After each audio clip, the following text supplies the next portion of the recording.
Olá! Hoje nós vamos falar sobre o romantismo.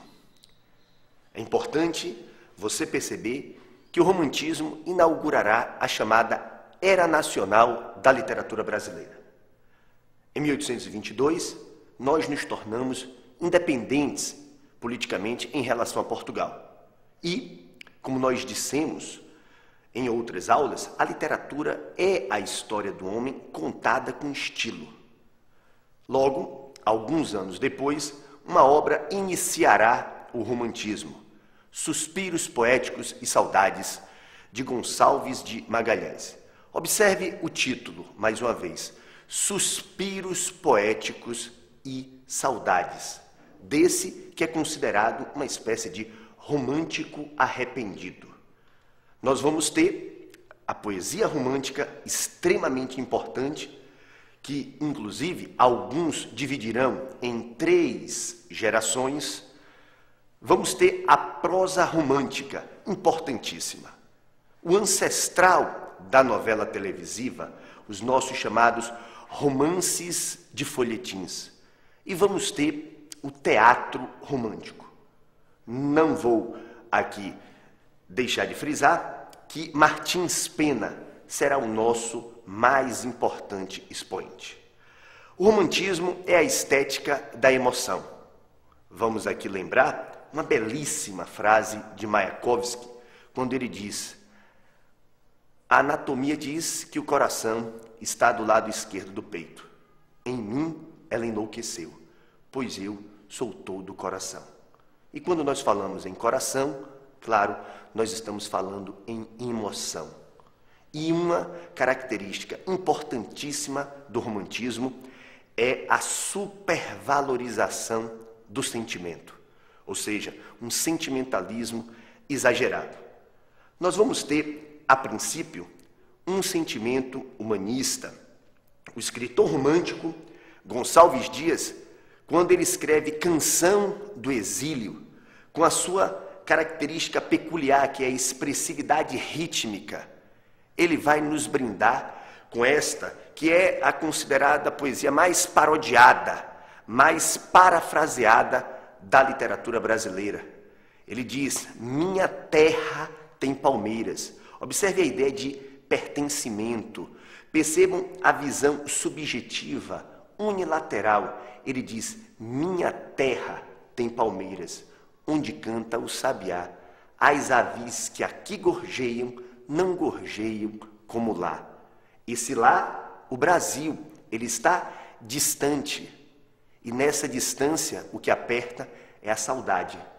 E a saudade é tudo aquilo que fica daquilo que não ficou. É quando o coração aí aperta e aí nós o que? Sentimos essa falta. Então a saudade é prego parafuso. Quanto mais aperta, tanto mais difícil arrancar.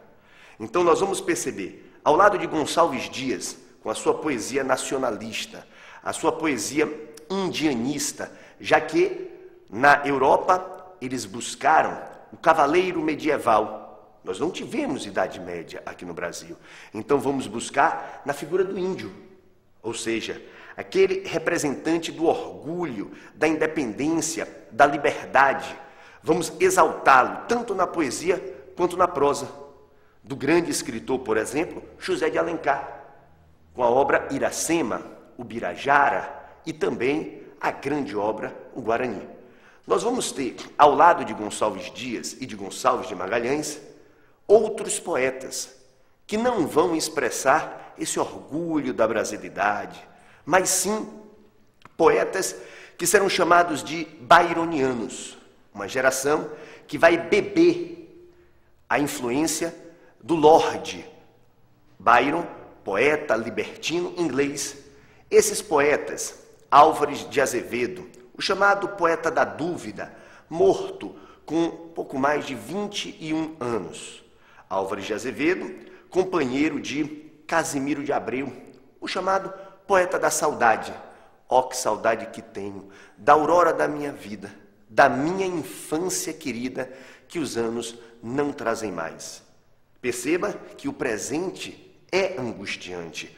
O passado Você sabe que o passado, ele não sabe o lugar dele. Ele insiste sempre em estar presente.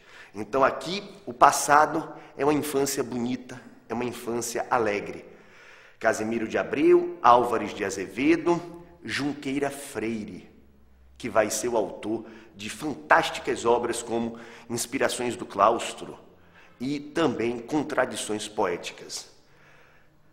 Fagundes Varela vai fechar esse chamado segundo grupo, ou segunda geração, como muitos autores querem. Fagundes Varela, que vai escrever um dos mais belos textos da nossa literatura, a Elegia. Elegia é um canto triste, um canto fúnebre, em alusão à perda de um ente querido. No caso, ele que perde o seu filho, Emiliano, ainda bastante pequenino. Cântico do Calvário é a sua poesia mais conhecida. Mas, num terceiro momento, nós vamos ter o grande poeta baiano Castro Alves, o poeta condoreiro.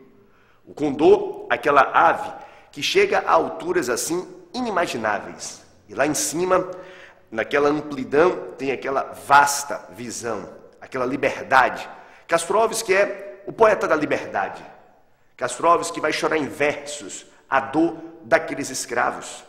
Castro Alves, o poeta abolicionista, profeta da abolição. Castro Alves, o poeta que mudará o enfoque quando o assunto venha a ser o amor à mulher. Os poetas da segunda geração, da chamada geração ultrarromântica, serão poetas em que a visão da mulher é uma mulher distanciada, aquele amor platônico. Já Castro Alves não. Castro Alves vê aquela mulher mais concretizada. Há uma erotização, um sensualismo. Então, meu amigo, você viu os principais expoentes da poesia romântica. E a prosa, Zé, como é que ela fica? Já que você disse que é o ancestral da novela televisiva, e nós sabemos esse produto cultural que é a novela brasileira, a mais conhecida em todo o mundo. Fidel Castro era fã. A Escrava Isaura é uma adaptação da televisão brasileira de A Escrava Isaura de Bernardo Guimarães, escritor regionalista romântico. Então nós vamos ter as grandes linhas, as grandes tendências da prosa romântica. O romance histórico, observe bem, o romance indianista, o romance regionalista e o romance urbano. O principal expoente, indiscutivelmente, é aquele cearense que nasce em Messejana, José Martiniano de Alencar. Autor de obras consagradas como Senhora, Lucila, Diva, A Viuvinha. Temos também o romance regionalista de Alencar, Tio, Tronco do Ipê. Vamos ter em Alencar as 4 tendências muito bem trabalhadas. Mas, ao lado de Alencar, que é o principal expoente, nós vamos ter o grande Manuel Antônio de Almeida, autor da obra que prenuncia o realismo, Memórias de um Sargento de Milícias. Uma obra que tem traços extremamente originais, um enfoque de classes menos favorecidas, uma linguagem coloquial que chega a ser até um pouco desleixada. Alencar, Manuel Antônio de Almeida, ao lado de Franklin Távora, com a grande obra O Cabeleira, Visconde de Tuné, com Inocência, Bernardo Guimarães, A Escrava Isaura e também O Seminarista. Essa prosa romântica, ela tem algumas características que você não pode esquecer. O episodismo, os capítulos das novelas de hoje. Nós temos também um sentimentalismo exagerado, algumas vezes uma idealização da mulher, do amor, do herói. Vamos aí lembrar de Peri. Vamos ter aquela estrutura muito bem marcada que nas novelas televisivas você percebe sempre. O encontro, o desencontro e o reencontro. Claro, sempre levando para uma espécie de final feliz.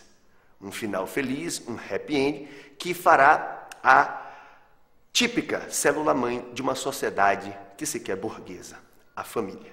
E já que nós estamos falando de um final feliz, nós ficamos por aqui. Uma boa prova e que tudo dê certo para você.